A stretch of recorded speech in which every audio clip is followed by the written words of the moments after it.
Hello hello hello hello hello hello and welcome back. नमस्कार, मैं आपका अपना के सर आज आपके लिए वो टॉपिक लेके आया हूं जिस पे आप काफी लंबे समय से डिस्कशन चाह रहे थे। तो शुरुआत करते हैं दो लाइंस के साथ। चलती है गाड़ी, उड़ती है धूल, जलते हैं दुश्मन, खिलते हैं फूल। इस लाइन का यहाँ पे कोई सेंस नहीं था लेकिन जो मैं आगे बताने वाला हूं उसका डेफिनेटली सेंस बनेगा। अपने 12 साल के एक्सपीरियंस के साथ मैं आपको वो टॉपिक्स बताऊंगा। Note my words, not chapters, वो टॉपिक्स जिसमें से आपको 2025 का पेपर देखने को मिलेगा। तो मैं क्या बताने वाला हूं इस वीडियो में? हम डिस्कशन करने वाले हैं कि अगले 30 दिन में वो कौन से ऐसे 30 टॉपिक्स हैं जिन पे आपकी नजर होनी चाहिए यदि आप एक परफेक्ट स्कोर मतलब 100% जनरेट करना चाहते हैं। तो देखिए, आज मैं बात करने वाला हूं कि जो भी मैं डिस्कशन कर रहा हूं this is going to be a law of average for all the sets. मैंने पिछले 15 साल के ट्रेंड्स के सभी सेट्स के जो क्वेश्चंस हैं उनको निकाला, छांटा और उनकी एवरेजिंग करी। उसके बेसिस पे आगे का डिस्कशन मैं आपके सामने प्रस्तुत करने वाला हूं। सेकेंडली, जो भी चर्चाएं हैं ये जैसा कि मैंने बताया, जो आ रहा है पेपर में, जो पूछा जा रहा है उसी पे आधारित है, मेरे पर्सनल ओपिनियंस नहीं है। मैं अपने विचार यहां पे आके नहीं रख रहा हूं, जो हो रहा है वो फैक्ट्स आपके सामने रख रहा हूं। आप वेरीफाई कर सकते हैं, टेलीग्राम पे मैं लिंक सारी आपके साथ शेयर करूंगा। Secondly, notes, DPPs, hand written material. कल जैसे कि आपने देखा विजेता लेक्चर का विजेता सीरीज का पहला लेक्चर था, इलेक्ट्रोस्टैटिक्स 4 घंटे में मैंने करवाया। उसमें मैंने सारे क्वेश्चंस करवाए, in text questions, NCERT as it is मैंने पूरा आपको कंटेंट दिया है टेलीग्राम पे। उसके अलावा मैंने उस पर शेयर करी हैं डीपीपीज, हैंड रिटन मटेरियल, जो मैं आने वाले समय में करूंगा शेयर।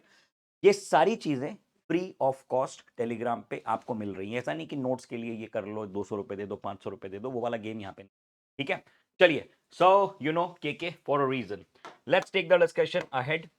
पूरा फिजिक्स जो है दो किताबों में डिवाइडेड है, पार्ट 1 पार्ट 2। पार्ट 1 में आता है इलेक्ट्रोस्टैटिक से लेकर ईएम वेव्स तक का, जिसमें से मैंने 15 टॉपिक्स आपके लिए निकाले हैं।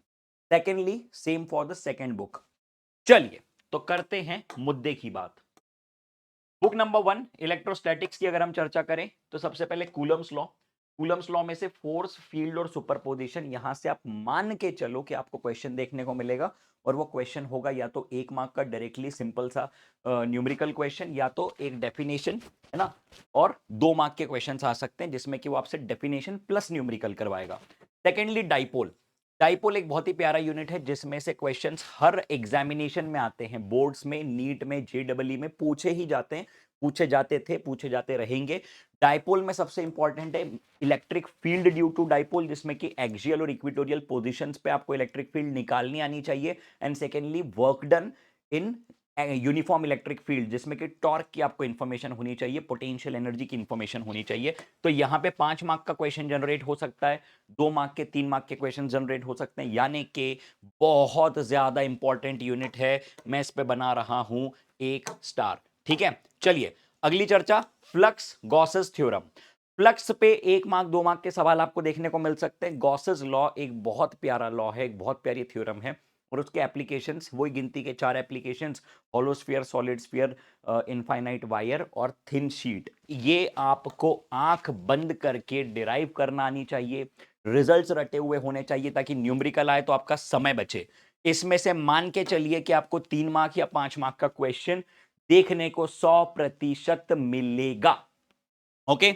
सेकेंडली, अगर हम बात करें पोटेंशियल वाले यूनिट की, तो उसमें से पोटेंशियल और इक्वी पोटेंशियल सरफेसेस का डिस्कशन, जिसमें से बेसिक्स आपको पता होने चाहिए, एनसीईआरटी की रीडिंग आपको उसमें करनी है, डेफिनेशंस पता होनी चाहिए, यूनिट्स पता होनी चाहिए, क्योंकि 1 मार्क के क्वेश्चंस आते हैं पोटेंशियल की यूनिट पे ही। आए दिन के सवाल पूछे जाते हैं, हर 2-3 साल में वो सिर्फ यूनिट पे सवाल पूछ लेता है। ठीक है, तो 1 मार्क और 2 मार्क के क्वेश्चंस बहुत ज्यादा प्रोबेबल हैं इस पर्टिकुलर यूनिट में से। Secondly, dielectrics and capacitance. Dielectrics, हमें मालूम है कि दो प्लेट्स के बीच में जब हम मटेरियल डालते हैं तो क्या चेंजेस आते हैं। कैपेसिटर, अलग अलग प्रकार के कैपेसिटर, कैपेसिटर के कॉम्बिनेशंस, ये सारी चीजें महत्वपूर्ण हैं। इस पे से अच्छे न्यूमेरिकल्स बनते हैं और बच्चे उलझते हैं यहां पे।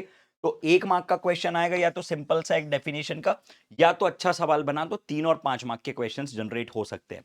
आप चाहें तो स्क्रीनशॉट ले सकते हैं, लेकिन मैं पूरी पीडीएफ टेलीग्राम पे शेयर कर दूंगा। टेलीग्राम मेरे खुद के नाम से है, क्षितिज कनेक्ट से। ठीक है, चलिए चर्चा बढ़ाते हैं आगे। अगली बात, current electricity, Ohm's law. Ohm's law V equal to I R? जी नहीं, मैं macroscopic form of Ohm's law की बात नहीं, माइक्रोस्कोपिक फॉर्म की बात कर रहा हूं, जिसमें कि आपको कंडक्टिविटी, रेजिस्टिविटी, रिलैक्सेशन टाइम, इन सब की चर्चा करनी पड़ती है, डेरिवेशन करना पड़ता है। याद आ रहा है, ड्रिफ्ट वेलोसिटी भी यहीं पे हम लोग निकालते थे। तो ये सारे डेरिवेशंस बहुत ज्यादा इंपॉर्टेंट हैं। इसके बेसिस पे वो आपसे सवाल पूछेगा, उलझा सकता है आपको। Very important from every examination point of view, NEET, JW board, हर जगह ये इंपॉर्टेंट है, पूछा जाएगा। ठीक है, 1 मार्क, 2 मार्क, 3 मार्क के सवाल इसमें से जनरेट हो सकते हैं। किरचॉफ्स लॉ आंख बंद करके लिख लो कि पूछा ही जाएगा, 100% पूछा जाएगा। तो इन दोनों पे भी मैंने बना दिए स्टार्स, यहां दोनों पे भी मैंने बना दिए स्टार्स। आता था, आता है, आता रहेगा। ठीक है, 100% इस पे से सवाल आएंगे। किरचॉफ पे न्यूमेरिकल ही आएगा, थ्योरी नहीं आएगी, और वो सवाल 3 मार्क या 5 मार्क का हो सकता है। अगली बात, हीटिंग इफेक्ट ऑफ करंट, जिसपे से न्यूमेरिकल्स बनते हैं 2 मार्क और 3 मार्क के। तो यहां पे मैंने लिख दिया 2 एंड 3 मार्क्स। ठीक है, अगली चर्चा आ रही है मैग्नेटिज्म की, जिसमें से बायो-सावर्ट लॉ और उसके एप्लीकेशंस, उसकी डेरिवेशन आ सकती है, फॉर्मूला आ सकता है। फॉर्मूले में कई बार वो उलझा देता है, वेक्टर फॉर्म पूछ लेता है, तो बच्चे कंफ्यूज हो जाते हैं, कहां पे स्क्वायर आता है, कहां पे क्यूब आता है, कहां पे आर कैप मल्टीप्लाई किया, क्यू मल्टीप्लाई किया, वो सारी बातें बहुत इंपॉर्टेंट है।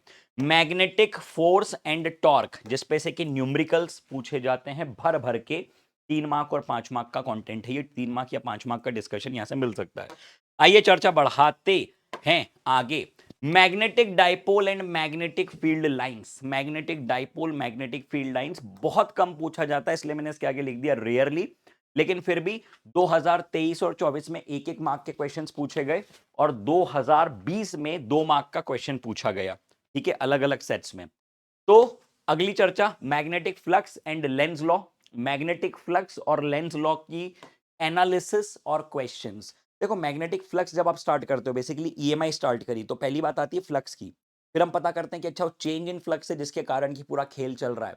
और फिर हम बात करते हैं फैराडे लॉ की, और फिर हम डायरेक्शन की बात करते हैं, magnitude Faraday law, direction Lenz law. तो ये इंपॉर्टेंट डिस्कशन है, ये आपको आना चाहिए। इस पे से आपको 1, 2 या 3 मार्क के क्वेश्चंस देखने को मिल सकते हैं। अगली बात, inductance and AC generator, numericals बहुत प्रोबेबल है, इसमें से 2, 3, 5 मार्क के न्यूमेरिकल्स देखने को मिल सकते हैं। AC circuit end devices, numericals पूछे जाते हैं भर भर के। क्या कहते हैं उसको, इंडक्टिव रिएक्टेंस, उसके अलावा आप क्या कैपेसिटेंस, उनके circuits, phasor diagrams, phasor diagram के बाद रेजोनेंस, ये सारी चीजें एनालिसिस में ही आती है। तो 2 और 3 मार्क्स। ईएम वेव्स में डिस्प्लेसमेंट करंट, मैक्सवेल की इक्वेशन, ये भाई साहब पूछा जाता है दबा के। डेरिवेशंस और क्वेश्चंस 2 मार्क, 3 मार्क के भर भर के पूछे जाते हैं। तो ये डिस्कशन था आपका किताब नंबर 1 का। अब यदि आपको किताब नंबर 2 का डिस्कशन चाहिए, तो मुझे कमेंट में बताइए। आपके रुझान के अनुसार मैं एक और वीडियो बनाऊंगा, same to same 15 topic for the next book, for the second book. ठीक है, तो मुझको कमेंट में बताना कि आपको ये डिस्कशन कैसा लगा, आप क्या चाहते हैं। मैं फिर बता रहा हूं कि टेलीग्राम पे मैंने सारे नोट्स, सारी पीडीएफ, सब कुछ डाल के रखा हुआ है। टेलीग्राम आपको एक बार शो कर देता हूं, बच्चे उसका फायदा उठा रहे हैं, आप लोग भी उठाइए, उस पर डिस्कशंस भी चलते हैं, बच्चे डाउट्स भी पूछते हैं। ये कल का लेक्चर है, और कल के लेक्चर के बाद कल के लेक्चर के नोट्स मैं इसके बाद यहाँ पे महापैक भी शेयर कर दूंगा। महापैक मतलब एक सेट ऑफ क्वेश्चंस होता है जो कि बच्चों को आगे जाके जेडब्ल्यू और नीट में काम आता है। ठीक है, तो चलिए, thank you so much, see you all in the next video, goodbye, all the best.